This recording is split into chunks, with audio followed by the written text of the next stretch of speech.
திருவாரூர் மாவட்டம் திருத்துறைப்பூண்டி அருகே சம்பா பயிர்கள் தண்ணீரில் மூழ்கி அழுகியதால் விவசாயிகள் வேதனையடைந்துள்ளனர்.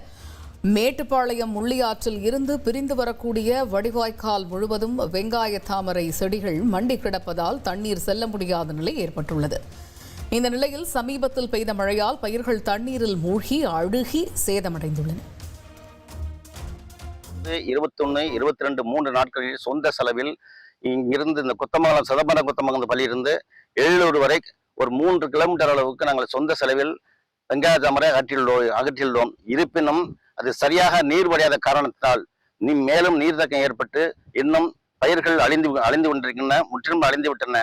எனவே உடனடியாக உரிய அதிகாரிகள் நேரடி ஆய்வு செய்து அரசுக்கு தெரிவித்து இதற்கான இழப்பீடு வழங்கிடுமாறும் இந்த நீர்த்தேக்கத்தை உடனடியாக நீக்குவதற்கு ஏற்பாடு செய்யுமாறும் எங்களுடைய விவசாயிகள் சார்பாக தாழ்மையுடன் கேட்டுக்கொள்கிறோம்.